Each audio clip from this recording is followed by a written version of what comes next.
next talk is exactly possible cross-platform games Flutter and Flame by Lukas Klingsbro, who is like one of the main founders and maintainers of the Flame engine. Thank you, Tobias.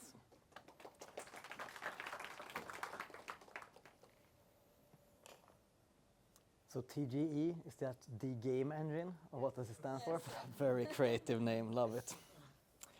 So I'm going to talk a bit about Flame, and Flame is built with Flutter, so it's just a mix with Flutter and game. I didn't know that the first 2 years I worked on it, but then they told me. So how many in here have used Flutter before? Hands up. Okay, it's like 5 people. How many know what Flutter is? Like 5 more. That's good, because I brought in some Flutter slides here to tell you what it is. I can start presenting myself. So I'm Lukas Klingsbro, or if you will interact with me online, I'm Spidon. And I'm part of the Flame engine core team. I'm a Flutter and Dart Google developer expert, so I go around to talk on lots of conferences. I just came home from Berlin yesterday. And I'm organizer of a conference here in Stockholm too, called Flutter and Friends. So if you're interested in Flutter, I can really recommend you to check that out. I worked at DICE for a while, but not really with gaming stuff. I built like back-end services, like recommendation engines and stuff like that. And I'm not a gamer, which people are usually quite surprised by. But I love all the stuff, like the mental challenge of building everything around games. And I'm part of a group called Bluefire, and we're an open source collective. That's what we call ourselves. We have 6 core members, and we build and maintain a lot of Flutter and Dart packages, which the biggest one is Flame. And since most of you haven't used Flutter, you have probably not heard of any of the other ones. And we have a really big and friendly community built around this open source collective. So what is Flutter?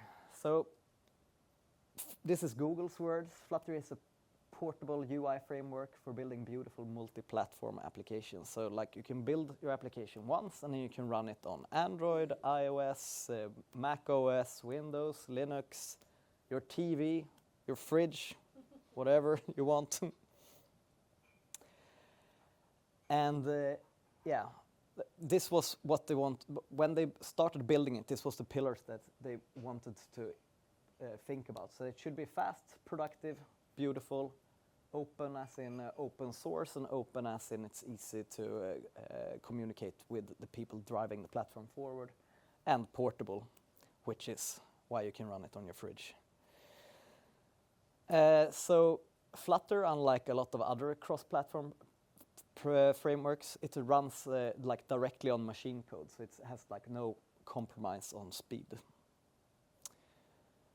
And you're really productive when you're writing Flutter apps, because it has something called hot reload, for example. So you just write your code, save it, and bam, it's up on, like if you're sitting with some real devices, you get it directly on your Android phone or your iPhone, or whatever you want. So you can see your changes really quickly. And it has great developer tooling around it. And you can just build really beautiful. You are in control of every pixel on the screen, which makes it possible to build whatever crazy thing your designer comes up with, which it can be quite nice for the designer and quite a lot of work for the programmer.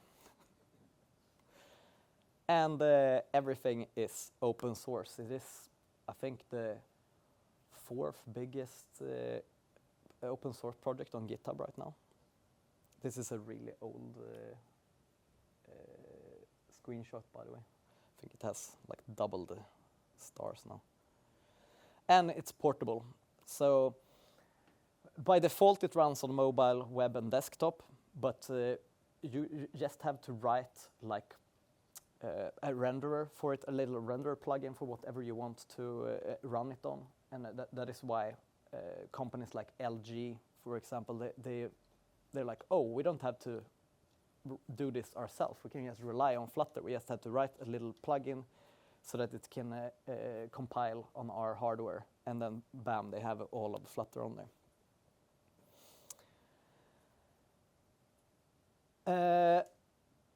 And yeah, I think I've spoken about most of these things.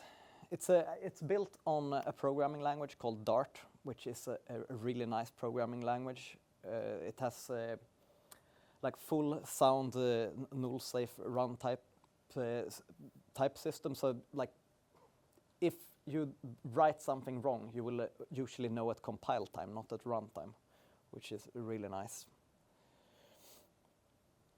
So why did we choose Flutter? Like a lot of game devs ask us, because like, you want to have some like really low level language like C++ or Rust, or yeah, just write it in assembly, why not?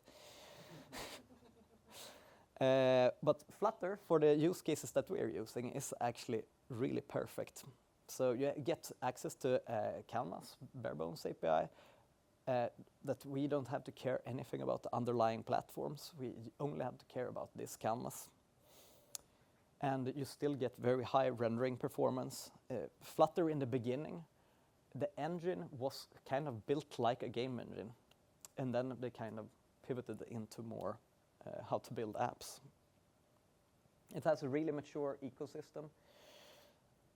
Lots and lots of packages out there. I think there's something like 100,000 packages or something.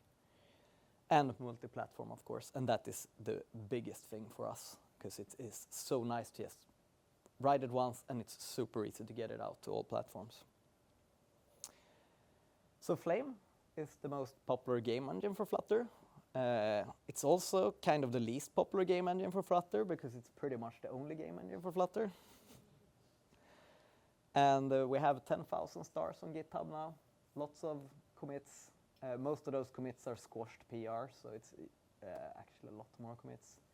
Lots of forks. We have 250 contributors today. And right before this, I actually had a little room over there and presenting Flame on Hacktoberfest. Have any of you heard of Hacktoberfest? So if you haven't, I can recommend checking that out if you want to get more into nitty-gritty coding. It's an initiative by DigitalOcean and Dev2, I think they're called, trying to get people into open source and like teaching people how to make PRs and just interact with the open source community. Yeah, Flame is used by 10,000 public repositories, and we have no idea how many people use it on closed ones. And in Flutter, they go through and select certain high quality packages that get like the Flutter favorite stamp, and we have that. And we released a new version like just a few weeks ago, so you can see that it's still active, even though we've been around for like 7 years now, I think. And for the ones of you that know Flutter, Flame is just another widget. So in Flutter, your app can look something like this. You have a lot of different widgets with children, and this game widget doesn't have to live in the root. It can, maybe you want to have just a button, can be just an animation, or maybe why not cram in a whole game inside of a button? You can do that if you want to, whatever crazy thing you come up with. In Flame, we have something similar. We call it the component tree, and it is also composable, like the widget tree, and even more so. Each component can have as many children as it wants. This one we can skip, since not a lot of Flutter people in here. So to get started, this is basically all you need. You extend Flame game, and then you say what things you want to do before we start up the game. So like what we do in the loading stage. And then if you don't want to have other Flutter widgets, then you just do run app with a game widget, and you put your game in there. But maybe you want to have an app with lots of different small games, then you can just swap out these little game things, and you have like a little arcade machine or something. So something that most of you already know a lot about is the game loop, so I probably don't have to go very far into that. But since there are some other people here too, it's a basic concept in game development. You have two methods, an update method and a render method, and these are like just called back and forth. And this dt you see here is the delta time, which is the time since the last render. And then you can take that into consideration with how your state should change between renders. And then you can obviously get some input interrupts there. So a component, it takes this into consideration. In just a raw component, you have this update and render method that you can override and put all your logic and render code in there. But in Flame, I don't know if I have that slide with me or not, but in Flame, we already have lots and lots of components. So a lot of the time you don't have to write this update and render methods. It will do everything for you. We have something called component composition, as you saw there in the tree. So you can have this as maybe your player component, and you can just add children to it. So you can maybe you want the backpack, a spell book, or you pick up a weapon, and then you don't have to like calculate all the time in where in the world that these should be. They will just be in relation to your player, however you have put them in there. And to add them, you just run add and my component, and to remove them, it's just remove and the component. And our base component for things that are visible is called position component. It's going to be called transform component in version 2 because it does a lot more than positioning. So in there you have a position, a size, and a scale, and an angle. And we work a lot with the vector math library from Google.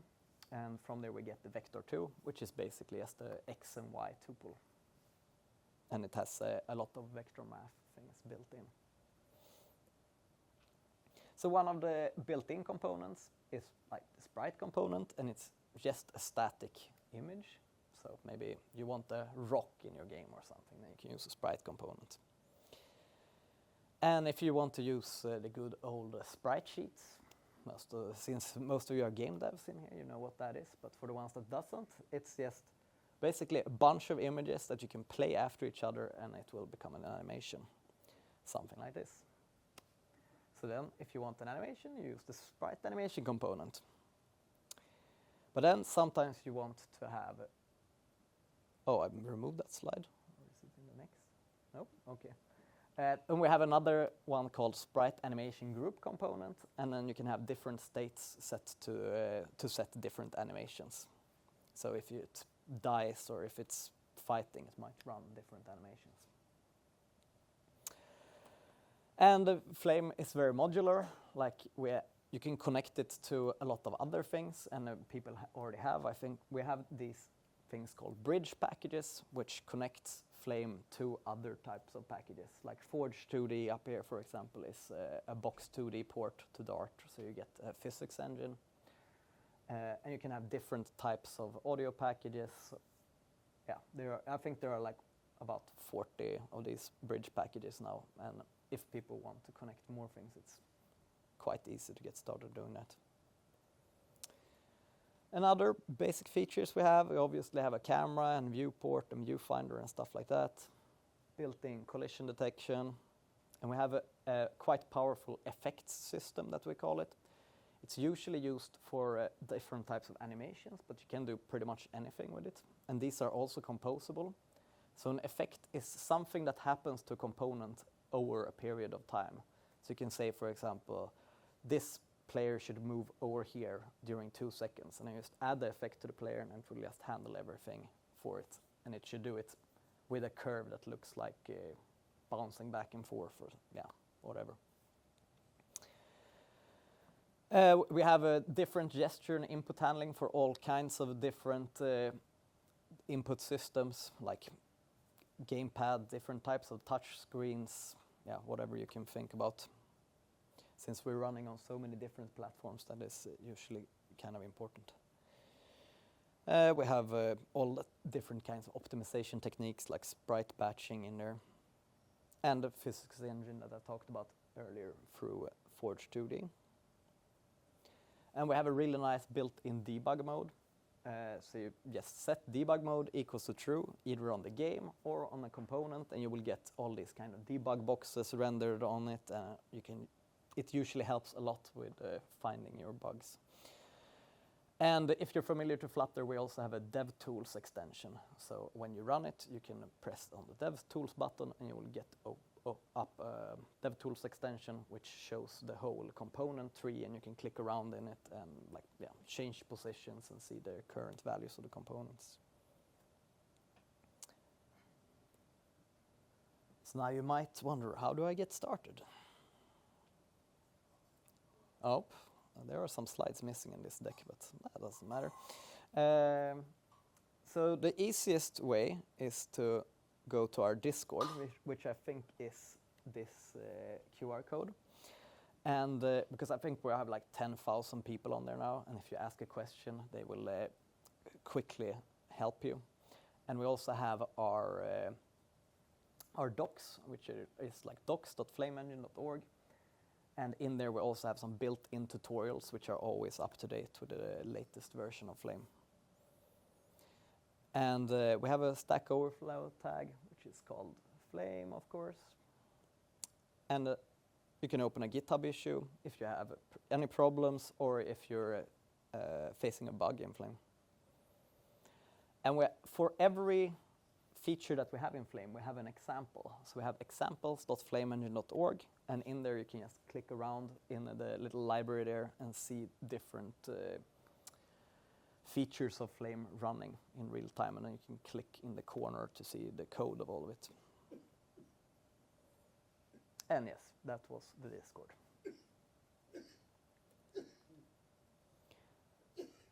Oh, there are some examples in here too. Let's see if they work.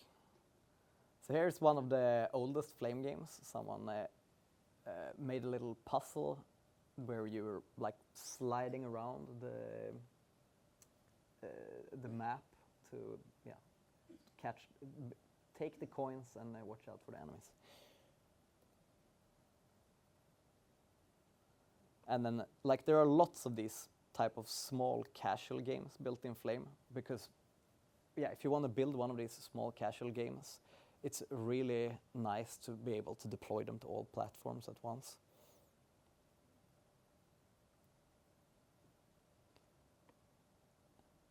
And then what is this then? Yeah, here is a example of how you can use shaders in Flame. Oh, it's lagging a bit on the stream, but yeah, you can imagine it being super smooth, 120 FPS.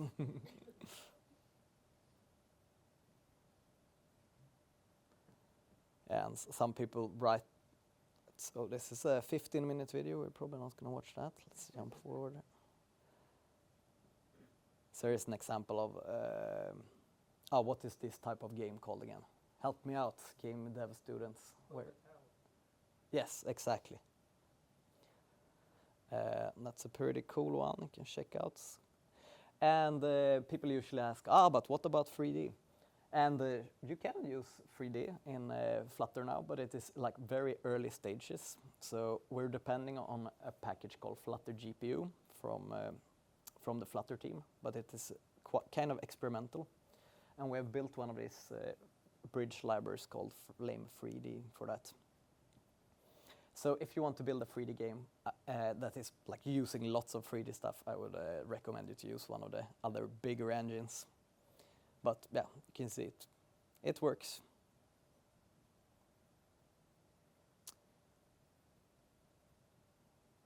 Where did my mouse go? All right, that's it. Any questions? Big. A normal problem with engines like Flutter, Mono Games, and other like more 2D focus games is like when reaching to 3D is shaders, I think, or like shader support and GPU access. Do you know if maybe it's more of a Flutter team question, but like with Flutter GPU and stuff like that, do you think that you guys will be able to build on it and put in shader support? Yeah. The kind of power. Yeah, for sure. We already have shader support. And so that is kind of nice because we don't have to care about like whether it's Vulkan or OpenGL or whatever it's running underneath, because they have this Flutter GPU layer in between, and it's just fixing everything for you. You just throw a shader on it and it's boom, it works. So it's actually super convenient. But it is also kind of early stages, I would say, but Google is working kind of hard on fixing that. So if we were to use it, we would be able to like add to it ourselves? Or Yeah. Okay. Yeah. Or like what do you mean add? Yeah,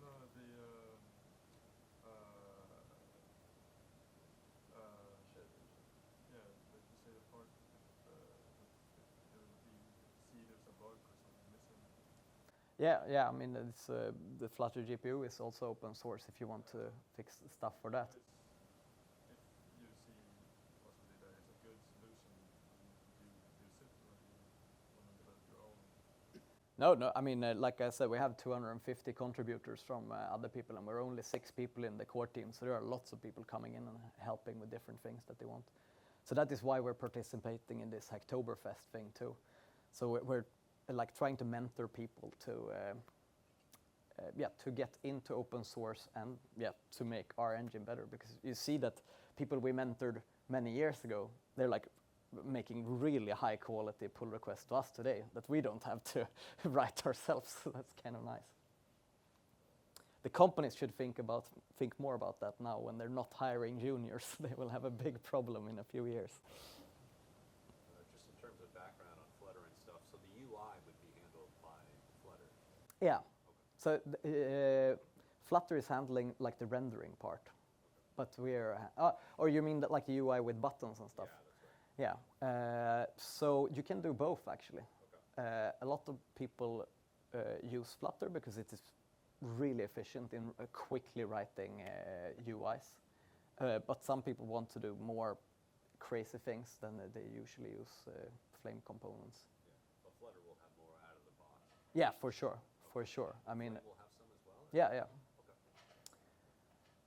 We do too. Any more questions? No one from this side? It's only this side asking questions.